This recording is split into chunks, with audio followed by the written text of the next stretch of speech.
Phoenix Suns experienced a lot of success on the defensive end last season. A lot of it had to do with the defenders on this team, but who stands above the rest as the most elite defenders on the Suns roster? We're talking about that and much more, having some fun with it on today's PHNX Suns show.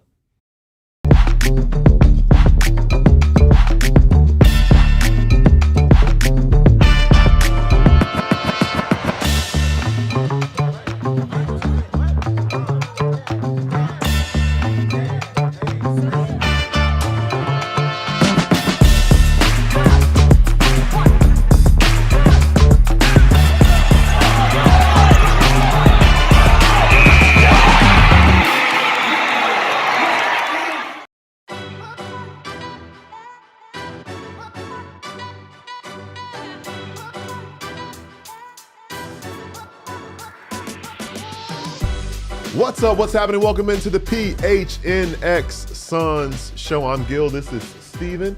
We got the freckled Mamba behind the Mac. And before we get into anything about what we're going to talk to today, got to give a shout out to everybody in the chat. Steven in the chat.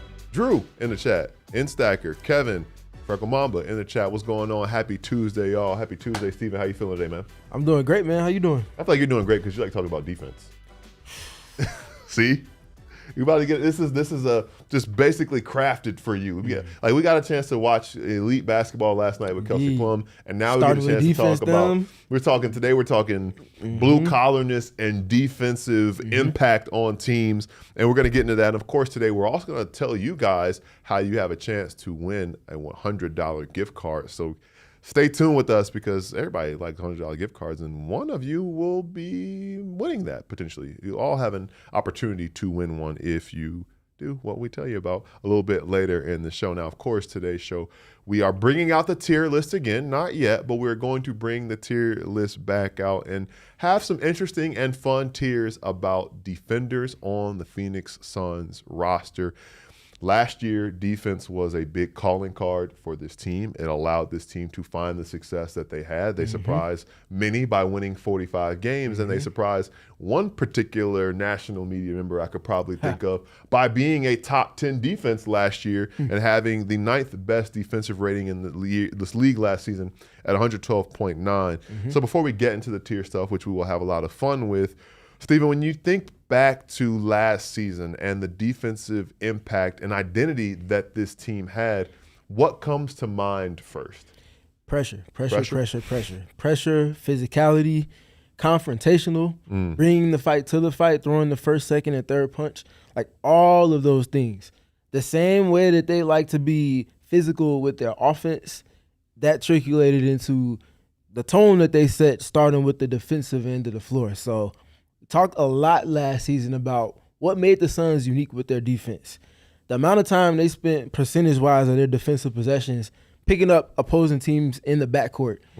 We made fun in a complimentary way of after timeout situations where camera goes from whatever advertisement commercial break they had, pans to the court as opposing team brings it in from the opposing baseline, and the Suns have 2 to 3 guys just in the backcourt. Called it party in the backcourt. It's all fun, loving in the nature of it, but in the basketball sense, it's keeping pressure. You want to get into an action.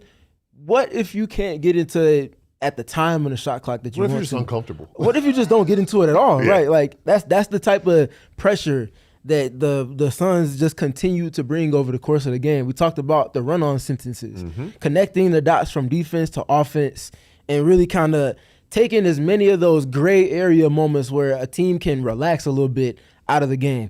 Suns put up a shot, whether they make or miss, you got guys running into the top side of their opponents. If not, outright just beating them to the spot on the boards. And if they don't come away with the offensive rebound, they've already started the defense. There is no gray area for offense or defense grabs rebound. Offense is getting back instead of putting pressure on them. And that allows for them to dictate the terms and eat away at the shot clock. So all of those different adjectives I use to describe pressure and physicality, they exuded those qualities in their habits on defense, and that's largely why they were able to see the successes that they did. It's very rare, not very rare, but there are examples are few and far in between, at least around the league on a night-to-night basis. Teams that you can say you have fun watching the way they get after it on defense. The Phoenix Suns fit into that bill when they're at their best. And funny enough, now that I'm like public enemy number one in the Twin Cities, I was going back and looking at that comeback, early in the season, and a lot of that was done on the defensive end, the steals, the not giving up, that run on sentence. And it's funny too because they always have those memes like, oh, you stop this pick and roll, we'll like deal with this.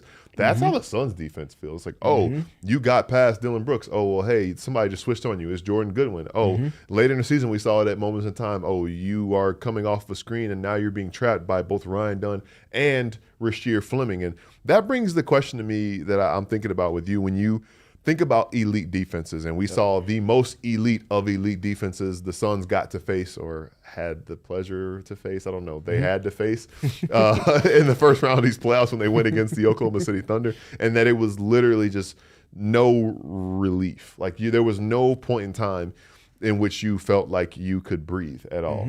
And when you think about schematically and the best defenses we've seen around the league and some of the best defenses and the defense that the Suns were able to put forth, do you value more the coaching staff putting together a scheme and a game plan, or do you value the defensive wherewithal and know-how and talent to actually execute those plans? Because it is some type of balance, but I don't know where you stand on how that works. Yeah, I err on the coaching side of it because when you, as you know, when you preach the habits, the daily habits, the non-negotiable pillars of your team culture and your identity for any given season, guys have to fall in line with that. Now, there's going to be varying levels of how well someone can execute compared to someone else, whether it be off of height, whether it be off of their physical measurables, whether it be off of their athleticism.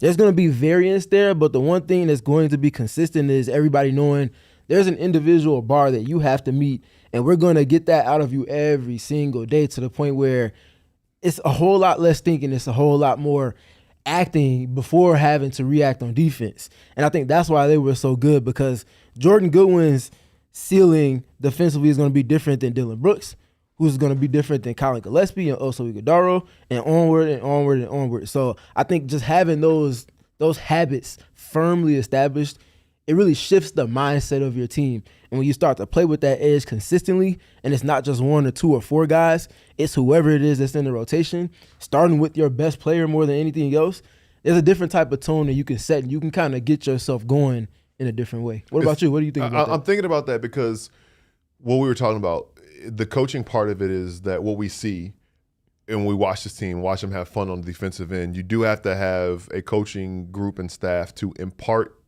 the lessons and the wisdom in such a way that makes it also feel fun to do that and let you see the benefits of it. Now, these are pros. They understand that you're not going to be able to win, or your success is capped off if you don't buy in on the defensive end. I can't think of very many teams that have experienced large-scale success that did not have some type of defensive identity that they executed at a pretty high level.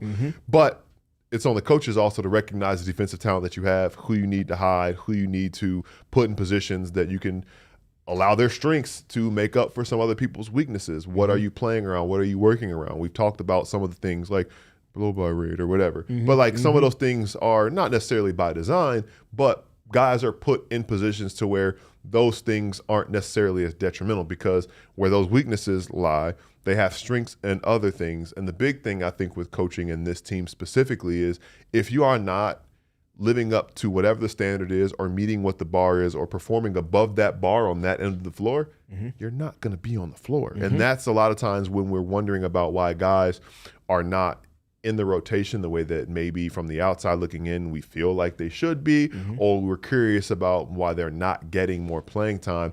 Your default answer is always, well, they're probably not executing on defense the way that executing on defense the way that they need to be to uphold the standard that this team has as a group. And that brings me to the other question I'm thinking about with you, because it hasn't been a transformational offseason, but this roster is going to look different on opening night than it did during Game 4 of the playoffs. And before we get into the individual side of it, when we start ranking and tiering these players, and I'm curious to hear what you guys think about some of the tier names that we have come up with as a unit after being 9th last year. Is that the floor that you see for this group? Is it better or the same this upcoming season, given the additions and subtractions and the differences that we'll see from this team?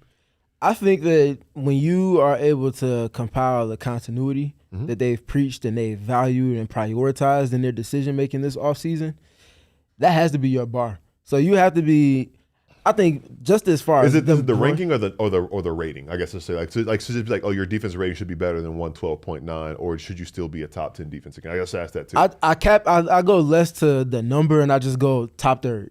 Okay. You got to be a top third defense. If you're talking about this team improving and maybe even winning at least a couple games, if not maybe even outright a first round series, if the defense isn't to a top third level, I don't think they're going to be able to reach that.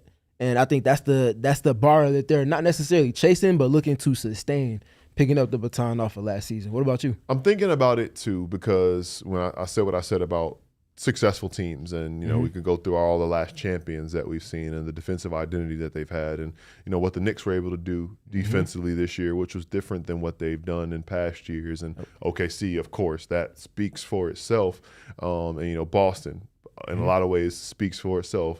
Denver, a different team, but there have been very few cases in which a team's offense is just so potent that whatever happens on the other end of the floor doesn't matter. Now, there have been cases where teams have had offenses that are just so potent to where they could be a 50 or 52-win team that we're like, oh, they're really fun. But as you mentioned, when the next season begins and you're going from April to June, you run out of gas, because when things slow down and teams have all 2 weeks for that 7-game chess match to really lock in on you, can you match that effort? Can you defeat them in those chess matches? So I do wonder if there is a world in which this team, maybe takes a few steps back. Aryton, one day we just gonna have to have a nice little screen grab ready. When he mentions it, just throw it on the screen. The world, just the world turning. Just the world turning. Exactly. You know what time it is. Where they take a few steps ahead offensively, because the personnel is going to be different. Hopefully, knock on wood, this team is healthier from day one. And again, that will be very apparent when we talk about the tiers, and some of the guys who will be more available from the beginning aren't necessarily known for their defense as much as their replacements are. So I could see, I think maybe top 12, which is like right outside the top third, with the example or exclusion that, like, look, they have to have a big step up offensively. So I guess with the exception of that. So I do think that the cleanest way to replicate and build on last year's success is to double down on that defensive identity. But things are going to look a little different for this team, just based on, one, who's now on the roster, but also who we anticipate being available from day one. So it's an interesting conversation, but I think there's a balance is the most important part of it. Yeah, indeed. I think the balance is as important as anything. And I think to balance what it is they did defensively last season, maybe the toppest of top in terms of what they want to address might just be as simple as grabbing more defensive boards. Because when which is a big part of defense as well, right? It is quite literally attached to the hip. I think a lot of people usually have conversations, and exactly. You can't have a good defense if you're not to a certain level good enough on the defensive glass, because now you're conceding extra possessions, and that just leads to a bunch of things that make it hard to navigate a game. So maybe the toppest tier of things for them to address in some capacity is just being able to shave off the amount of extra opportunities they conceded to opponents. And if they're doing that in tandem with keeping their steal rate and deflection rate and things like that in the top 5, top 6, top 7 range that it was in last season, now you see a team whose defense was already top 10, maybe get a little bit closer to top 5, top 4 in a sustainable manner. Before we go into our first break, because we're going to talk about players after that, but conceptually or just identity-wise, because you talked about some steal rates and deflection rates, what aspect of this team's defense do you think was its biggest strength that allowed it to be as successful as it was this past season? The activity. So, and not just the literal steals and deflections they were able to generate, but doing so within scheme. So teams love to get in pick and rolls, especially in the middle third. If they're forcing them, pushing them towards the sideline, and they can kind of ice it and make the decisions for the person with the ball more predictable. So let's just use Shai Gilgeous-Alexander for an example. Shai loves to get in the pick and rolls. Say they're sending him to his left, but from the outer third, and let's say it's Jordan Goodwin and Oso Ighodaro kind of funneling him to the sideline in particular. if Shea only has the ball in his left hand passes are not going to be as sharp or as accurate or as timely as if he was throwing them with his right hand. So for one, you've limited some of the decisions that he can make. For two, because he's trapped towards the sideline, he only has but so many directions he can go. You have the sideline as a defender. If you're pushing him down with that, you also have the baseline as an extra defender. So you're shrinking his decisions. In tandem with that, you also have guys that 4-on-3 advantage on the backside. Someone's pinching over to touch the roller in some capacity, and you're able to kind of, again, just shrink the decisions, slow him down, and then you're able to speed up the decisions for guys outside of that. So I think it's within scheme. That's just one example of it. But within scheme, the way that they were able to kind of compile activity, get a deflection here, maybe you just outright blitz them, and then you get a deflection on the ball, and now you're going the other way. The ability to execute to that level defensively without having to go off script doing so, I think was probably the coolest thing to see from their defense. Because at that point, it could be anybody on any given night. Sometimes it might be Collin, it might be Goody, it might be Oso, it might be Mark, it might be Devin Booker, it might be Dillon Brooks. And I think them being able to continue on with that wheel in particular relative to scheme really just speaks to how good they were with their execution. It's little things. You talked about that, and I think back to specific examples when I first got here and was watching the team with you guys and thinking about picking up guys full, picking Shea up full, picking Luka Doncic up full. The way that star players, opposing stars, they try to, go to the source, the head of the snake, cut guys' water off from there, and then see how the rest of the team tries to find their way without them. So the personnel to do that is very important, and very few teams can say that they boast the amount of defensive talent that the Suns do boast. And after our first break, we're going to tier that defensive talent. So get excited and learn about some tiers, see where you agree or disagree on all of that after our first break. If you're looking for the ultimate spot to watch the game, place a few bets, grab some drinks, and make a whole day out of it, you gotta go to Gila River Resorts and Casinos. It's Arizona's #1 casino destination, and they seriously know how to do sports right. Every BetMGM sportsbook is built for fans. Wall-to-wall TVs, massive screens, incredible viewing setups, and flexible ways to bet while the action is happening live. So whether you're sweating out a same-game parlay, cheering on your squad with your friends, getting in on the rivalry that begins in the Hall of Fame game on Thursday, or just looking for the best game day atmosphere in Arizona, this is the place to be. Grab your crew, celebrate the big wins, and enjoy everything that Gila River Resorts and Casinos has to offer. Gila River Resorts and Casinos, all the ways you do you. Visit playathila.com for more details. And of course, if you are looking for a financial institution to guide you on your financial journey, well, that financial institution is Mountain America Credit Union. It's the exclusive home of the Phoenix Suns card, which is right on your screen right there. And it's the official credit union of the Phoenix Suns. Now, that Suns card you can get as a debit or credit card. And if you want to really get into it, you can get a Phoenix Mercury card as your debit or credit card. Mix it and match it. Pair that debit card with My Style Checking. Unlock extra benefits like telehealth, loan rate discounts, and mobile phone protection. Don't drop your phone, but if you do drop your phone, they got you covered. No annual fee credit cards are available as low rate, cashback, or rewards cards. And you can get your Suns card today by applying at any Arizona branch. Visit macu.com/Suns to learn more. Insured by NCUA, terms, conditions, and exclusions apply. Loans on approved credit. Back here on the PHNX Suns show, talking defense. Defense wins championships, and of course that is the ultimate goal. They're not all the way there, but you take a big step towards contention and take a step up in the Western Conference if you can be a really good defensive team, and good defensive teams have really good defensive players. So we will be tiering all 18 members of the Phoenix Suns roster. Of course, some players will require more conversation than others, but to give you a rundown on the 5 tiers that we'll be putting defenders in, start at the top. All NBA level, maybe even defensive player of the year potential. That is pretty self-explanatory. That is the top tier, league-wide, top of the top.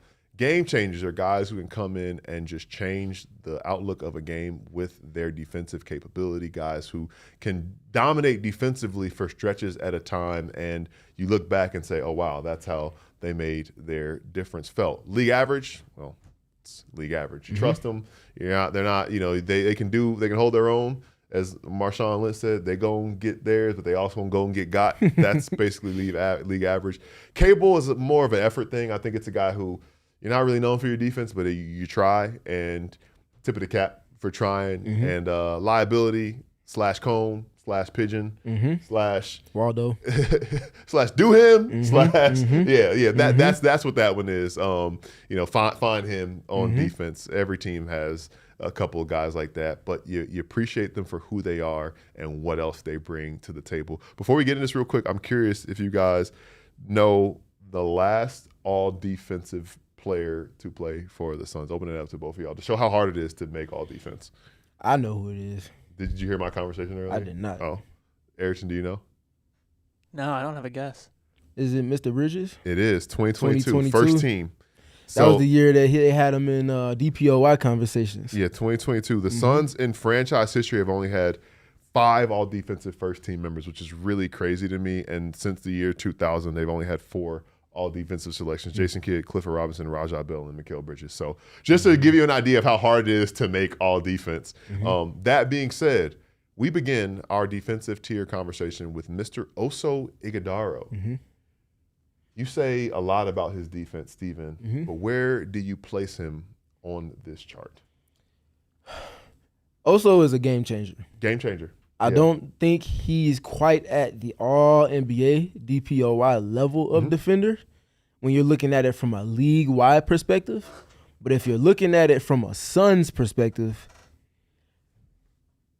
I know Jordan Goodwin gets a lot of the attention for being the team's best defender last season, but for the things that Oso was tasked with, in tandem with the things that disadvantage-wise he innately has with the height and things like that, there's a solid argument he could have been the team's DPOY last season. And I think that interesting. Maybe a little preview for what we also have. There's a fun conversation to have there indeed. But again, just relative to what we're doing here, he is a game changer on the defensive end of the floor. One of the best switch bigs, probably top 5 in my opinion in the league. And he probably does as good a job with switching and not just impacting the ball, but also helping to get back down on the defensive glass to help his teammates out. That's not easy to do. That's multiple efforts on a near possession basis, and Oso is very, very good with those things. No disagreement here with him being a game changer on the defensive end. We've seen the activity, and that's what we talk about, where it's like, man, just 3, 4, 5 consecutive possessions where his presence is felt, where he's deflecting passes or he's showing hard hedge, making the ball handler think twice, and he's running back and doing this and doing that. I'm curious, do you think that this is his ceiling? Is there a way in which he can continue to improve on the defensive end to where maybe he does get that recognition, as you mentioned, where he stands among the switch bigs in the NBA? Are there a couple other things that he maybe could add to that? Because it's really hard as a big. They're like also typically in the all defensive conversation, it's positionless now, but bigs and their impact, it's interesting because it is weighed so heavily with bigs cleaning things up, and they're guys who also just play bigger roles for their respective teams. But any chance, or what would you like to see the next step from Oso to maybe get him closer to being at that all-league level? I would like to think that usually when a guy is making an all-defensive team, it's because the team has established a certain cloth that the rest of the league respects to a certain extent.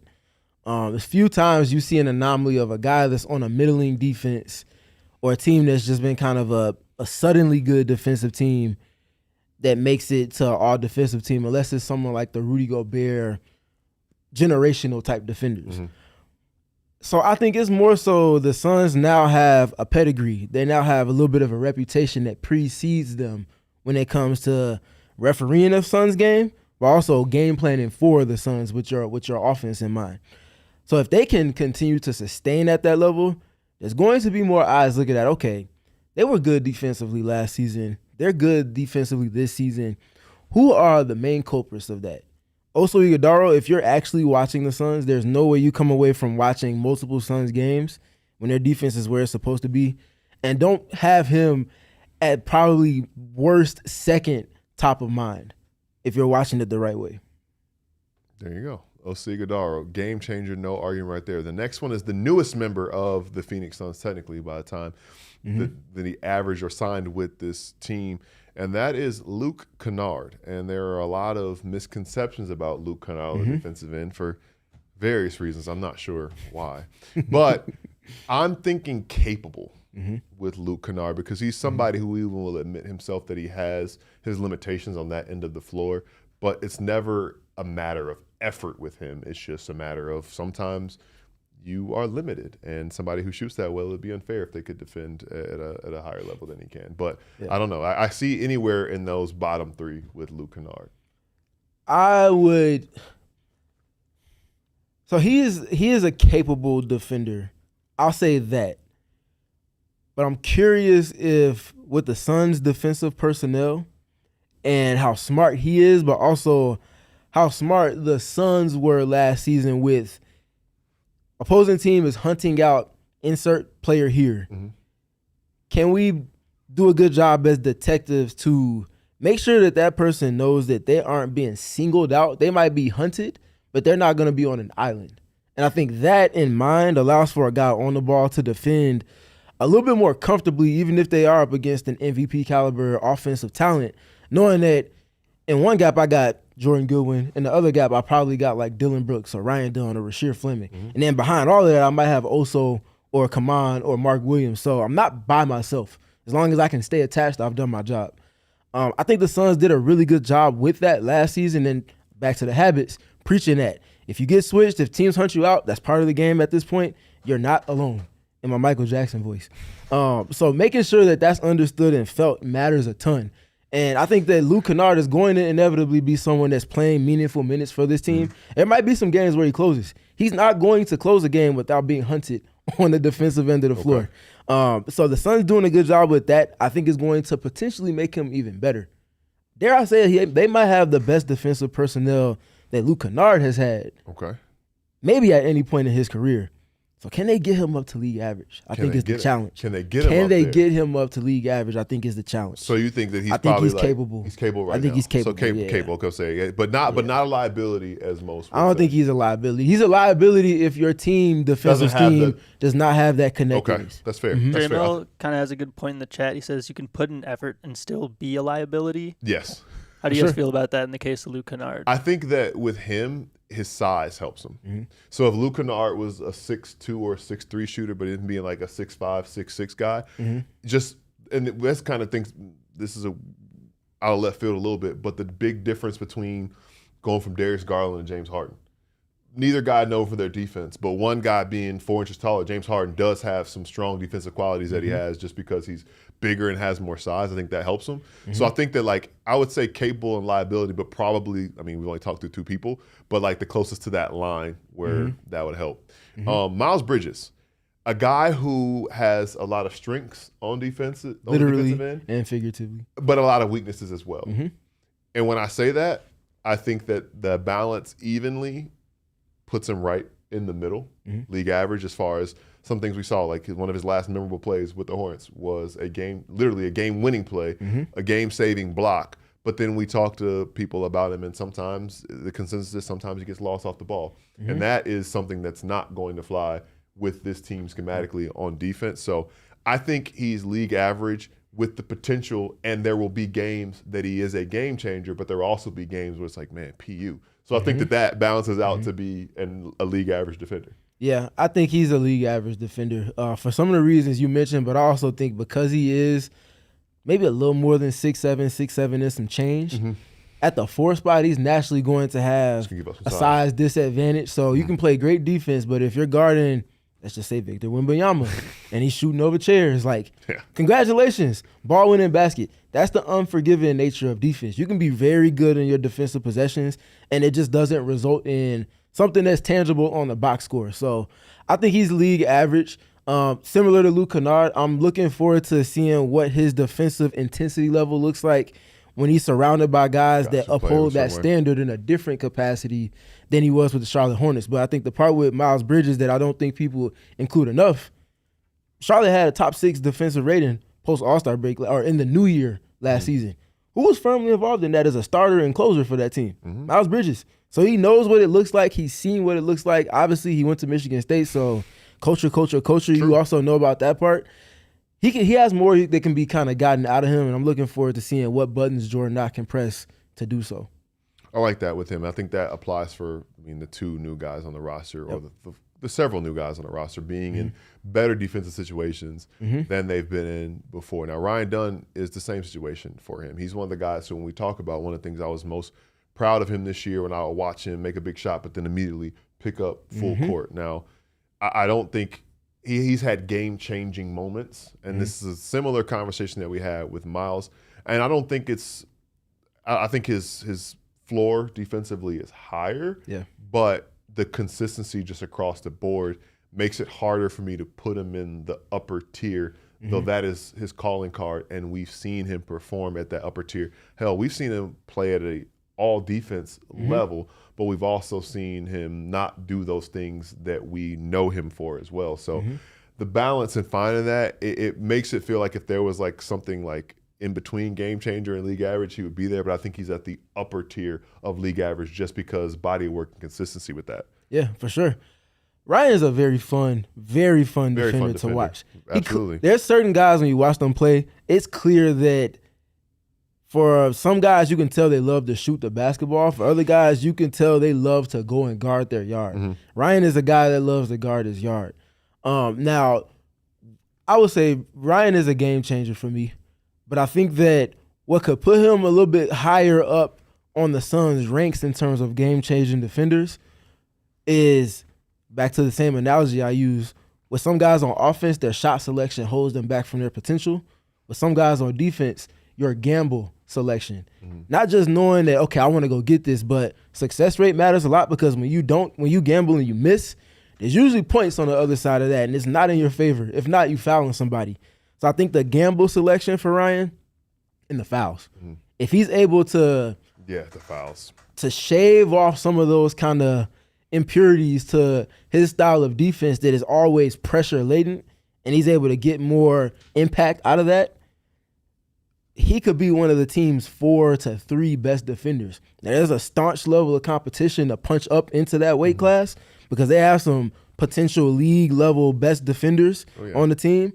But I think that's a good bar for him to have. So league average is fair, but with all the potential in the world for Ryan Dunn. Yep. And the last one before we go into a break is probably one of the more difficult ones. So it's kind of funny to do this before the break, but there's not that much to say because we just haven't seen that much. We saw him be the game changiest of game changers that game in Boston, and they trust him to do a lot. So it feels weird again with average for Haywood Highsmith. I think I kind of feel kind of dirty doing that. So I feel like he'd be kind of at the end of game changers just because he's done it in the league. We saw him do it in that Boston game, in which that game quite literally was the way it was because of his activity, him poking the ball free and things of that nature. And if he is the healthy version that we hope to see from him when he gets here, that's his calling card. He says he wants to be like PJ Tucker, and those are the words of a game changer. And those are probably words that Suns fans would love to hear. So if we're looking at it from left to right, I would put him to the right of, I guess how we say it again? Like if you're on the left side, you're close to the edge. So if on the left side, also being ahead of him in the game changing category. So that feels fair, but I don't know what you think. Yeah, I would put him towards the back end of the game changer tier at this present moment. Haywood has a certain defensive ceiling, but you have to be healthy enough to show that. Right. And that's the point that you're making. That Boston game was probably the loudest, but that game right before that in Toronto, equally the same. Come in, shift the floor of the game, and just add all types of value to what they were doing defensively.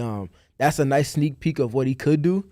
But now it's just about, can you be healthy enough and can you be good enough to where Jordan Knott doesn't have a choice but to keep you in the rotation. It's going to be a very interesting part about the training camp battles and the guaranteed roster decisions. And a lot of this is going to factor in some guys who have much more concrete, solid roles with this team, but still defense is a big part of it, and the schemes and the team defense as well. We're just getting started with this tier list of guys. We got 5 down, 13 to go, so have some fun. Kick back, go into a quick break. We'll be right back and continue with the tier.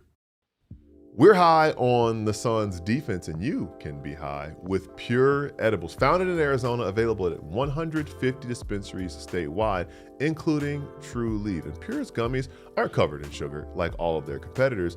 In fact, Pure is a full-fledged candy company that offers gummies, Kicks, which is their version of Starburst chews that are soft candies like caramel, and hard candies. Pure effects are clearly listed on each tin, so you know exactly what effects you're going to expect when you open one. Pure offers gummies for sleep support, as well as candies with uplifting effects derived from unique cannabinoids such as CBN, CBG, and CBD with marijuana-derived THC. Pure gummies are designed to be ripped or bit in half, making them easily shareable or easy to dial in your exact dose. So go find yourself some Pure edible products from one of the over 150 dispensaries across Arizona, now including True Leaf.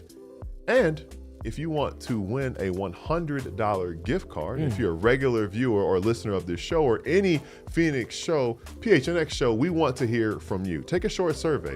Let us know what you love and how we can be better, and you'll have a chance to win a $100 Amazon gift card. Now, if you follow us, then that means you have good taste and probably have a good opinion, and we're valuing that opinion. So head to gophnx.com/feedback today to get signed up. It only takes about 3 minutes, and your feedback will help us and help Eric. He's not here. We'll pass it on to him. Shape what he does better around here and what we do better around here as well. Everyone who completes the survey will be entered to win a $100 Amazon gift card. So let your voice be heard. Take the survey today. Head to gophnx.com/feedback. And one more time, that's gophnx.com/feedback. Back here at the PHNX Suns show, talking defense, talking defenders. We're going to keep on rolling straight to Collin Gillespie. Steve, I'm curious where you place Collin Gillespie on this tier list, given the tiers that we have in front of us. Yeah, for people that don't watch the Suns much, you would probably be thinking he's a capable guy or he's a league average guy. Through the lens of the Phoenix Suns, Collin Gillespie is a game-changing defender. I present to you one specific stat that speaks to me as much as anything. So point of attack defense, we talked about it all season. Your defense does not matter scheme-wise if you can't hold up at the point of attack. Collin Gillespie, one of the highest volume guys, picking up guys in the backcourt, one of the best guys in terms of when he is picking up someone in the backcourt, what the team's success rate looks like when he's that guy that's doing that. So you look at Collin Gillespie picking up guys on the other side of half court, picking them up 3/4 court, full court, all of those fun things. His pickup point was one of the highest in the league. When he was a guy that was doing so last season, 751 instances of that last season, they had a points per possession conceded of under 1 point. That is not easy to do. That means that when Collin was the guy that was guarding the person bringing the ball up the floor, they usually saw a very high success rate. Sometimes that was him stealing the ball, but more often than not, it was just him controlling the flow of it. They get it across the line with barely 16 seconds left instead of 21 or 22. That dwindles the amount of time that you have to get to whatever action you want to and then get into a next action once the Suns take away the initial one. Collin was the best with that for them last season. And because of that and the upholding of that in particular to help them do what they did best defensively, I would put him after Haywood on the game changer side of things. But he is a game changer for the Suns. One thing I'll just say, the stat from all the NBA podcasts posted that Collin and Oso Iguodala were one of the best pairings in defending the pick and roll last year. Top 10 at that. Find themselves right behind Brook Lopez and Derrick Jones Jr. and right ahead of Josh Hart and Karl-Anthony Towns, who, by the way, won a championship. So it's hard to have that number and the numbers that you said without him being in the game changers category. Next one, I don't think we need to talk about this much. Jordan Goodwin.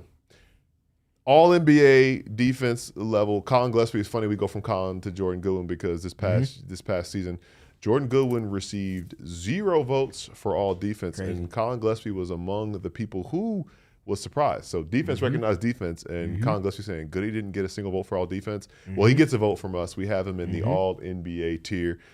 For reasons that we all know, his ability to guard 1 through 4, his ability to stamp stops with a rebound, and his just do-it-all blue-collarness for this Suns team. Any objections? Nope. I'll just say real quick, 13th in steals last season with 106 of those. 12th in deflections per game, 3.7, and 8th in total deflections at 260. That's a culture guy right there. There you go. Period. There you go. No more need to be said about Jordan Goodwin, the first to find himself in that top tier. Mark Williams is an interesting one, though. We've talked so much about the impact and what he does, his rim protection, and we notice when he wasn't available. His absence was felt when Mark was at his healthiest, at his most impactful, thinking about what he was able to do on both ends of the floor. A lot of times when guys are doing their job, you don't notice that they're there. And I feel like that's kind of the Mark Williams thing, a lot of the thankless jobs that he does as a defensive anchor. That said, where does that put him? Especially when you think about him in the scope of other big men in the league. Yeah, I think last season it was fun to see how much Mark Williams was challenged by Jordan not to switch. And to be able to, if not switch, at least be up to touch. So if you're in drop coverage, be up to touch and then get back into your back pedals like a free safety almost. And doing that consistently. Go back to that first game against the Kings. First half, the Suns get dinged. They gave up like almost 80 points in the first half. Second half, what's the solve? They switch more. And he's on an island at times guarding someone like Zach LaVine, someone like Russell Westbrook. And he's just simply guarding his yard or funneling to where help is. That's the task for me when he's been at that level. That's game-changing type things. When we've seen some of the things that have left him to be desired a little more, he can be a little closer to league average. I think for the Suns to be where they want to be this season, he's going to have to end up punching up sustainably into a game changer. But I think that for what we saw last season, which was one of his best, might put him at the top of league average at this present moment. What you think? I think league average, and we talked a lot about it when we were talking about the money thing with him. Like when you like league average, by definition, like you probably could name around 13 or 14 centers who are more impactful than him. But he's right there in the middle of the pack. There are guys who are way worse. There are guys who are like, man, what are you doing out there? But Mark Williams makes his presence felt with what he does defensively. Last one for this segment is an interesting one. Jalen Green, on the defensive end, not necessarily known for his defense, but also has the athleticism and the tools to be impactful on that end of the floor. Kind of feels like the textbook capable defender because when applying himself and when he uses those tools in his advantage, he can do those things. And I don't feel like there's many times where he's being hunted because he's a bad defender. I think it's more so he's being hunted because he's the worst defender on the floor. And I think that's the thing with Jalen that's interesting because if you just look at him as an athlete, he's a plus athlete for sure. Is really good with lateral quickness, and he also has a plus wingspan for guys that are his stature at his position as well. I think we saw some of the better versions of Jalen defensively last season. Obviously, he was with a team in Houston prior to coming to Phoenix that was one of the best defenses in the league. You don't play with Ime Udoka if you're not defending at all. I mean, Reed Shepherd, hello. He could attest that as much as anybody. So I would say Jalen – I think Jalen showed to be better defensively than most expected. I would put him above Miles Bridges in the league average. Tier. What about you? What you think? I was thinking capable, but Dre points out that Jalen is solid navigating screens, getting deflections. But then we talk about it again. Some of the things that, depending on how you watch the game or how often you watch the game, you're not necessarily always watching what's happening off the ball when you're watching the game live. But Dre points out Jalen can space out off the ball, and which these are similar things that we were saying to Miles. So I don't hate putting him in the league average because of the skills and the talent that he has and the tools that he has on that end of the floor. And as you mentioned, you're not going to be a part of that Rockets team that had its calling card defensive end by being league average. So definitely behind those first two guys, but he and around Miles. And obviously when we take a look at the final thing, we'll be able to really sort this out. I guess I said one more before but one more. Devin Booker, I feel like, is another league average guy, a guy who has the tools, has the basketball IQ, has the wherewithal to be impactful defensively. But quite frankly, that's not what Devin Booker's paid to do. Yeah, exactly. And you don't want him to exhaust all of his energy being a better defender than maybe he could be if that means he's averaging 24 a game and not 26 a game. Yep, that's it. I think Devin has the tools to be a very good defender. They don't need him to be a game changer. They just need him to be solid. Don't be a liability, point blank, period. And I think Devin does a great job of towing that line, but sprinkling in memorable moments of, I just upped my activity for this 3-stop stretch after a timeout to give us a spark. And now we got our flow going. He's got his rhythm going, and he's in a good space. So I would say he's right after Ryan Dunn. I'm not going to lie. We'll revisit it once we wrap with it, but I'm feeling a little uneasy about where Ryan is as we start to build out the tiers. Yeah. But that's why we actively have this conversation. Put a pin in that one. We'll come back to it once we wrap. Can I say that Devin Booker being in league average conversations after the first 3-4 years of his career is pretty awesome progression for somebody who you guys just said this isn't his calling card. He's still up there. Yep. Right, and I think it was that quick. It was a big shift to that big playoff run that he had. 23. When he was playing 23. When he was playing so well, and they're also he's being impactful defensively, and it's a matter of just locking in on that end of the floor and him doing that. He cares a lot. He wants to win. He cares. He wants to win, and that is something that a lot of these guys on this list have in common. There are a couple guys left and some intriguing conversations remaining to be had, and we'll do that after our final break. College football is right around the corner. You know what that means, Stephen? Go green, go white. Go green, go white. And if you want to represent the green and white, one place to go is Branded Bills, because their campus collection covers over 40 colleges and universities, and Michigan State is one of those 40. Arizona State, the most important, some might say. Yeah, some might say it. Some might want to get their black and gold on and get a Wake Forest hat from Branded Bills. You're not talking maize and blue, we good. We never that, of course. But Branded Bills has the perfect blend of style and performance, whether it's snapback, trucker, fitted, beanie, or a tee. They have all the gear that you need to represent who you're trying to represent this upcoming season. It's a local brand based out of Mesa, Arizona, and they also partner with the PHNX Suns. So when the NBA season rolls back around, you can head to the Mortgage Matchup Center and get yourself a Branded Bills Suns hat right now. And you know what? If you head to brandedbills.com and use the code BBPHNX15, you will get 15% off your first order. So do that now. Rep your squad and look good while you're doing it. And the other thing you can look good while doing is saving money. Always looking good, saving money. You're feeling good, saving money as well. And you can save money as a member of the Inner Circle at Circle K. Save money on fuel. Save money on drinks. And just enjoy being the member of the Inner Circle, because Circle K is second to none, in my opinion, and probably in your opinion too, if you become a member of the Inner Circle. I talk about Polar Pops. Get yourself a 44-ounce drink for 79 cents. Who's doing that? Nobody. Circle K is doing that. You can get a 99-cent Froster as well, a nice frozen drink for these hot temperatures. And of drink course, it quick because it'll melt. It might melt on you for sure, but if not, it won't melt the snacks, the pistachios, the pretzel nuggets, and of course, the gummy worms, sour or regular, whatever floats your boat. So join Inner Circle for free today by downloading the Circle K app. Terms and conditions apply at participating locations. Visit CircleK.com for all the details. Back here at the PHNX Suns show, winding down here with our tier list of defenders, and we move on to Kobe Bryant, which I feel like, respectfully, he probably has to fall in the liability, not just because that area is empty, but because I feel like if he was better on that end of the floor, we'd be having some different conversations about where he is right now with respect to the rest of the team. I think that's the biggest thing, challenge-wise, that's holding him back from punching up in the rotation side of things for the Valley, not for the Valley Suns, but for the PHNX Suns. If Kobe Bryant was an average defender, he might just be in the rotation for the PHNX Suns at this present moment. So that just kind of speaks to that? He can.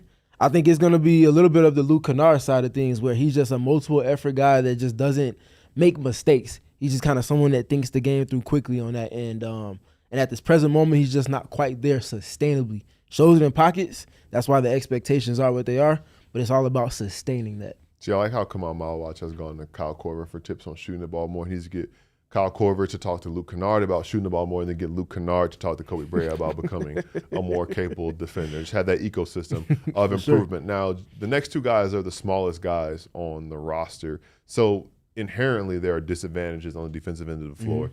Jamari Bouye has great instincts on the floor. Deflections and all the stuff that he's able to do.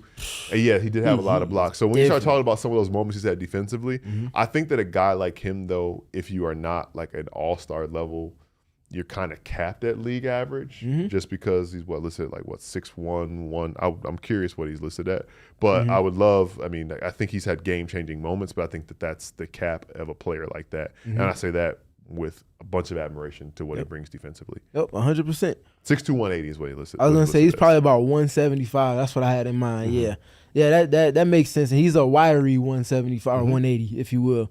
I would say league average for sure. I put him after Miles Bridges because I feel like the one thing that hurts him is when you get into his chest, you can negate his wingspan and all of those things that make him a league average defender, and that's what the best scorers will do. Luka Doncic, Shai Gilgeous-Alexander, et cetera, et cetera. Now, Pat Spencer listed at 6'2", 205, so got a little more strength on him, and we know the pedigree he has. He has some lateral quickness from his time playing lacrosse. I feel like he's capable. I feel like his capability as a defender is just because he's just like a fierce competitor, and he just gets after it, whatever he does. And, again, limitations with everything. Also, one of the older guys on this team, he's 30 years old. And I also feel like, kind of similar to what we're saying with Kobe Bryant, like if he was better on that end of the floor, he probably would be on a standard contract, probably not here. Yeah, I would put him at the top of capable. Okay.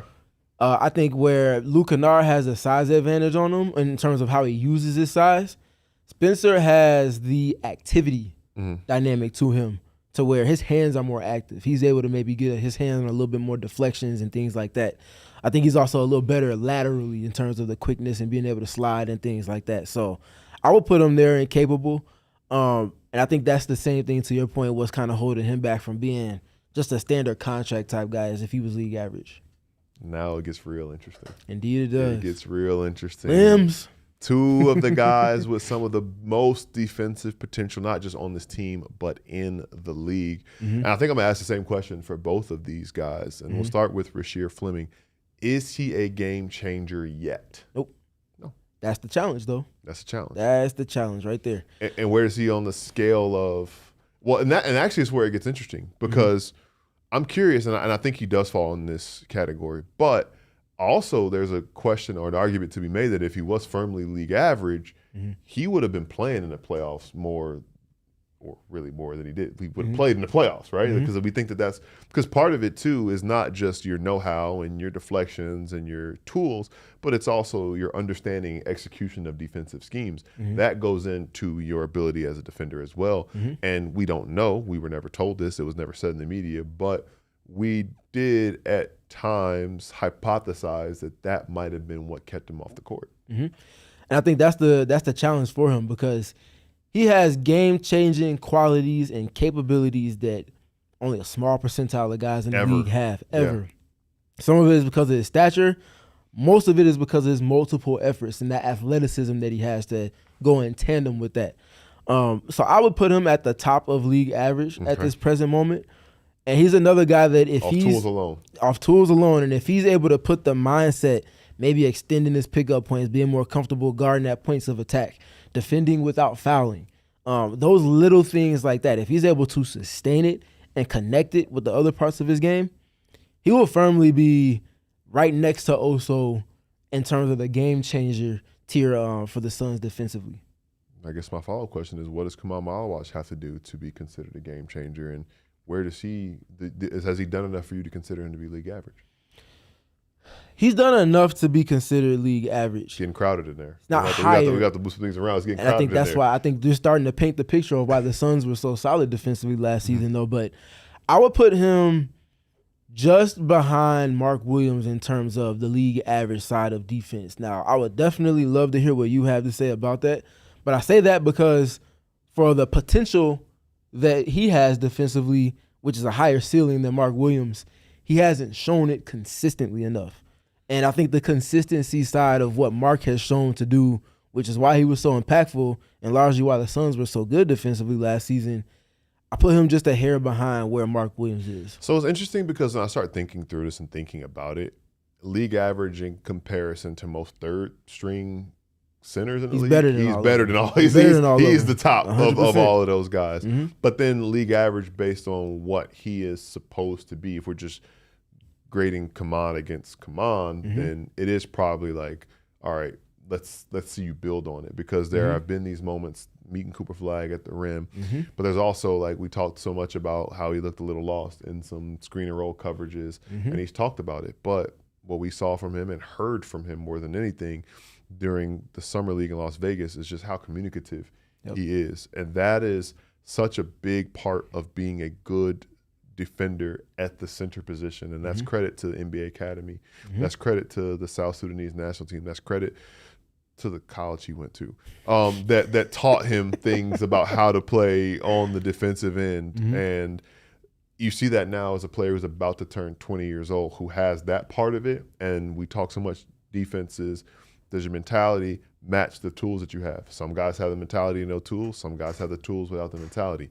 He has both, but it's a matter of learning the game and putting it together. So I think, again, like we talked about with Rasheer, off tools and mentality alone, you have to put him average because not a lot of people in the league have that. But we need to see him do more to kind of make that happen. That does feel like that right there is all like a potential tier right there because they all have the potential to be higher up. But if two of them meet that, we're having different conversations, but none of them might.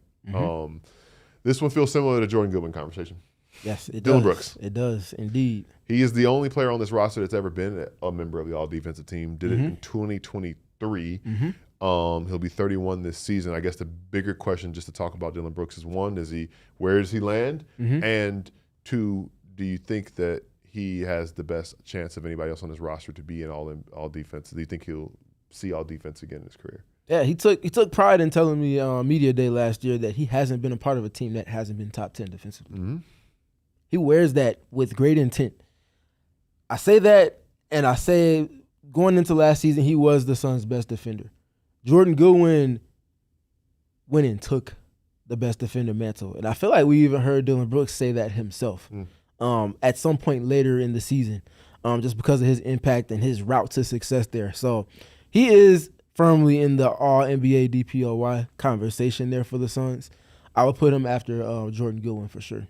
So that is right there. That's a top tier. Shout out to Detroit, who's on patrol once again, asking why we had done as league average. And we just talked about the balance of his highs and lows that kind of put him there because he has arguably the most defensive potential on this entire roster. But we want to see him realize it a little more. So a little bit of a challenge, a little bit of an acknowledgement. We'll be circling the block on that conversation. Oh, yeah, for sure. We'll as we wrap up here, we'll make sure we'll double check our work. Last couple guys are interesting. I think C.J. Huntley doesn't really require too much of a conversation. I think similar to what we're talking about.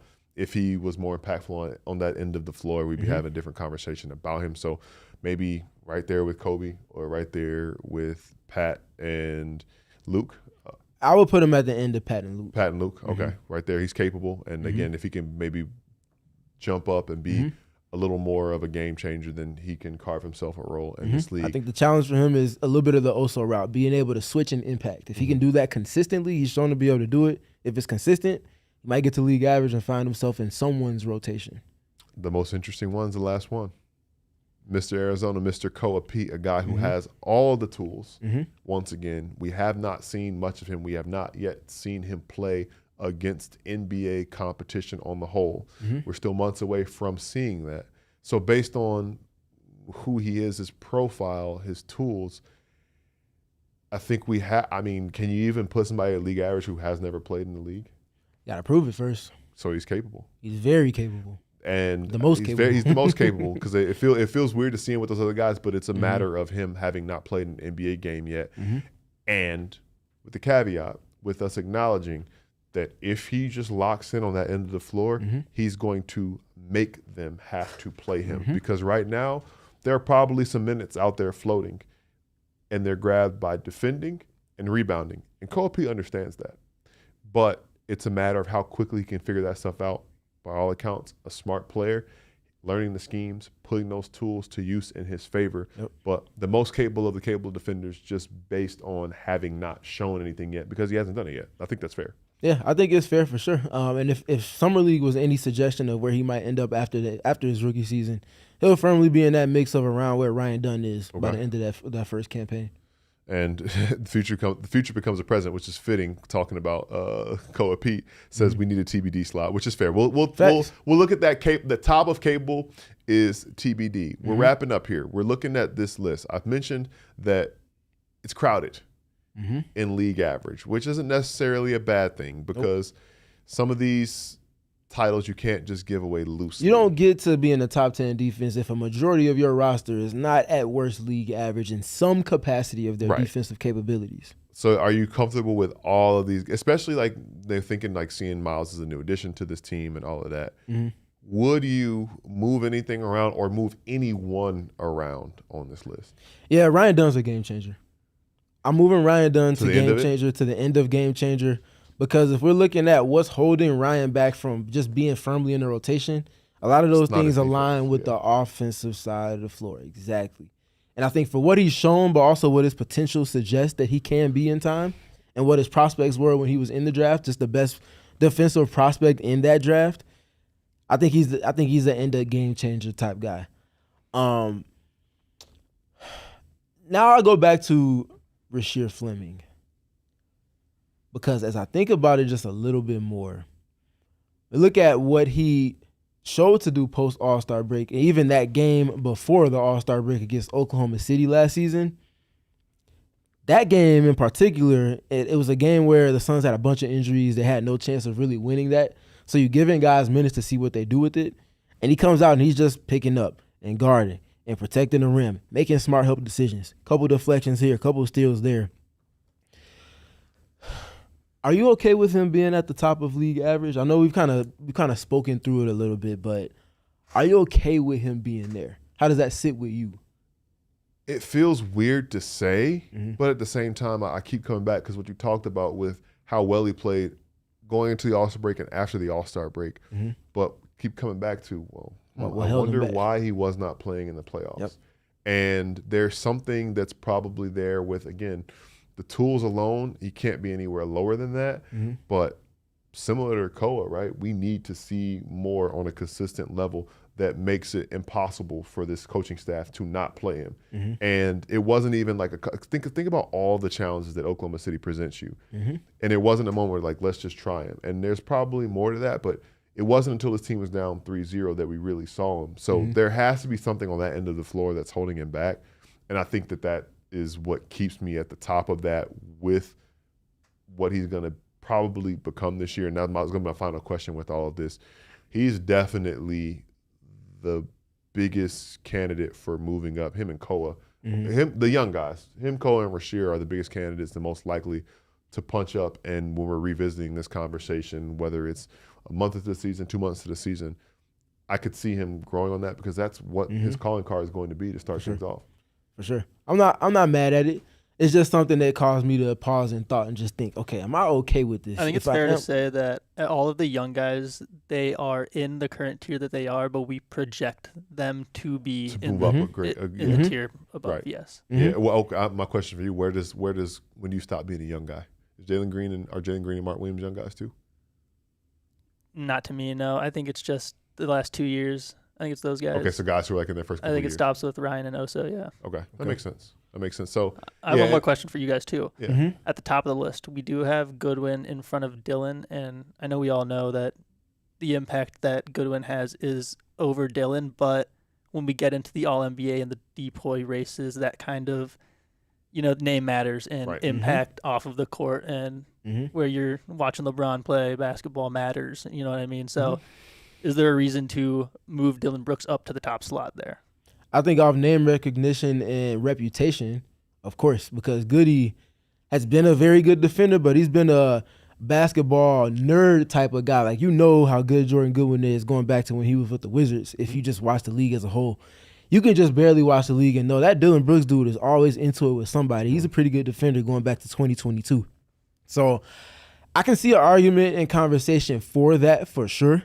But I think if we're basing it off of what have you done for us lately from those guys in particular, I think what Goody did and the impact that his presence had for the team in multiple different defensive roles gives him the slightest of fingernails inch up over the Dillon Brooks side of it. Last wrinkle I have, and this goes in line with what we're talking about with the young guys being moved up. Dillon Brooks is going to have a different role next year. Indeed. If this team is as healthy as we hope they can be, he probably won't be doing as much offensively. So maybe that gives him the energy to snatch that back next season. So I'm not mad about that. And I think it's like you said, it's super close. Like if it's like out of 100, it's like this guy got 51 votes, this guy got 49 votes. Like it's that close. I think it's within 10 points difference with those two guys. So I'm not mad at it, but me acknowledging that Dillon could be that again because he wants to win. Regardless, people asking, is he going to be okay, like taking a step back offensively? If he's winning, yeah. Exactly. So that will mean, okay, I get to guard guys more. And I get to have more energy to guard because he likes to guard as well. So and I think that's we talk about on offense what having Miles Bridges around helps to do with that, and Jalen Green being healthy. But I think defensively, Miles Bridges being around, he's a bigger body that can take on those bigger matchups that Dillon had to last season. So maybe Dillon spends significantly more time at points of attack or as a wing stopper instead of having to be a guard/wing that's guarding up against bigger matchups over the course of a season. So imagine a Julius Randle matchup goes to Miles Bridges instead of Dillon Brooks, and Dillon Brooks can go and guard a guard instead. I think that helps him a lot as well. So I look at it through that lens, and that's why I'm thinking that that's okay where it's at for now. There's going to be very healthy competition between those two at the top. Last objection for me, Jamari Bouye. What's holding him back from being in the main rotation when he can score as well as he's shown to be able to, and specifically shoot the ball as well as he's been able to? Defense. Let's bump him down to after Peat on the capability and again, side of the team. And I like that because, like I was saying, that like in this league, quite frankly, you talked about his strength, his frame. Certain times you are just limited. There's a ceiling on you if you're 6'2", 180, and that is what it is. We know Jamari tries on the end. Nothing's for lacking effort. Nothing for lack of effort, and he makes his impact felt when the matchup is advantageous. But the better a defender you are, the less of important that matchup is. So I like that too. That was one I was thinking about, and I meant to circle back to that one. It's very interesting to look at the Jalen Miles thing. They seem interchangeable, but I'm cool with that, especially with Jalen being a little bit younger. So some of the bad habits, maybe there's more time for them to go away, and like he'll get better with time. I could see him having kind of similar to what you talked about with Book, Aryton, just like him kind of making that leap of like, oh wait, he just turned a corner defensively and pieced it together. So he's not a guy who I would necessarily think would go tier up, but he could move up within his tier. So now we've we talked look at a lot about people going up in tiers. One last question for you guys: who do you think can go down the most on this team? Because we all think that everyone will get better, but that's just not going to happen. I mean, it'd probably be the older guys, right? So Haywood, it would be a guy, the health part with him. I mean, it feels weird calling Devin Booker an older guy, but maybe there's like an energy conservation thing that starts to happen with him. I think Mark is a health conversation. Mark is a conversation for sure. I think those names you mentioned, absolutely. Collin Gillespie, you are going to be challenged with how good you were last season. Yeah. If you're playing more minutes, that means you're going to be more susceptible to just being put in positions to where you might not see the same rate of success that you did last season. I think he's capable of sustaining that, but in the numbers I mentioned, like I said, he was a top 5 point of attack guy, especially when you look at Garden specifically picking up in the backcourt and what that entailed for his team defensively. So if he can sustain that, that really helps them in a different light. But the challenge is going to be hefty on that front because I think that he's going to play more minutes than he did last season, especially with a guy like Grayson not being around in that guard room. So I'm looking forward to seeing just how much he's up to the challenge for that. I don't question whether he is or not, but just if he's able to sustain that. For sure. Aryton, as you look at the finished product here, what are your thoughts? I think that all this stuff looks good. My biggest qualm, I guess you could say, is I think I need to see more, obviously, from Haywood Highsmith to solidify himself as more of a reputation vote with the Suns specifically. With the Suns specifically, yeah, definitely. But other than that, I think this looks good. Where would you completely right? Where would you move him down to in league average then? I think I would. When I'm looking at this list, I kind of see Booker as the midline. Got you. That's kind of the par for me. So I think I'd just put him behind Booker just to be safe, kind of as my feel out process. Okay. I would feel more comfortable if he was just ahead of Devin. What about you, Gil? You'll be I'm not mad at that at all. I'm not mad at that at all because again, like we talked about highs and lows and balancing that off, and that's where league average is. And again, like we were talking about, in comparison to people who are in your role. So Haywood Highsmith would have a bigger role if his health would allow him to have a bigger role, which means he would be more impactful and more of a game changer, which we hope and anticipate he can do. And if he can't, the conversation is him not being around on this roster anymore. So good call. I think that's a good call right there. So I think that's good. I think it's a good reminder. Like you said, it's weird to see 7 guys in the average tier, but as you said, there are schemes and things that you can't execute if you don't have guys who are playing at the league average at the very bare minimum on this team. Let us know what you guys think in the chat. How do we do with our tier of the Suns defense? How do you think that this will allow this team to compete on the defensive end? Will it be a better defense than it was last year, or at least the top third? I say the bar should be top 12 at the very least. Steven says top third, top 10. So that is a attainable goal to reach for this team. Let's run through the final one last time. So at the top of the top, in the All-NBA DPOY section, we have Jordan Goodwin and Dillon Brooks, just those two alone. I think that speaks for itself. In the tier just below that, in game changers for the Suns, we have Oso Ighodaro, Collin Gillespie, and Ryan Dunn, the gauchos, if you will.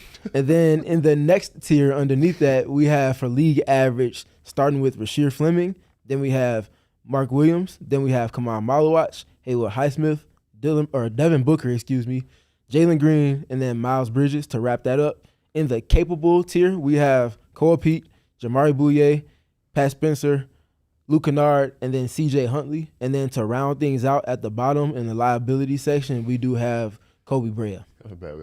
But, I mean, there's only one liability who could improve upon being a liability defensively, and we already explained what would be different for him right now optically if that wasn't his biggest weakness right now. So I think that's fair. I think that's very fair for all of those guys, and a really good rundown for those. As I was saying, let us know what you guys think. Appreciate you all hanging out with us today. Make sure to like and subscribe on the way out. And as a reminder, Rank Week is coming here soon over at PHNX Sports, over at All City Network. We want to hear from our diehards. We're going to have GOAT votes. So let us know what you think about the defenders, but you can vote on best basketball player of all time, best quarterback of all time, best athlete of all time, biggest Phoenix or Arizona villain in history, best uniforms in Arizona team history. You can only vote once. Make sure to make your voice heard before voting closes on August 12th, which is a week from tomorrow. Share your iVoter sticker on social. Let us know you participated.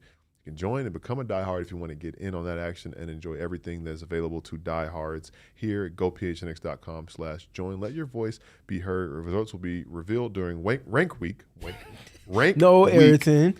No, Aryton. Rank Week, which kicks off on August 17th. And you can go to gophnx.com/the-goat-debate to get involved with all of this. And, of course, for the Merc contingency of fans, we do have a film session. Oh, yeah. That is now out on our YouTube channel on Miss Kelsey Plum's Merc Can't get debut. enough from her debut. Yeah. Please. 20 points in 20 minutes. 20 points in 20 minutes. And now you get to listen to this guy break it down and be even smarter and know what to expect when she plays again tomorrow. So please, after you finish this, after you like and subscribe, check that video out and then give that a like. And if you haven't subscribed yet, then subscribe after you watch that video. And tell a friend too. Well. Tell a friend about it. Send a link to the group chat. Let them know what's going on as well. As always, we appreciate you hanging out with us here this afternoon for the Freckled Mamba. You can follow at Freckled Mamba. Steven, you can follow at StevenPG3, and that's Steven with a PH. You can follow me at Gil McGregor. Forgot your name, bro?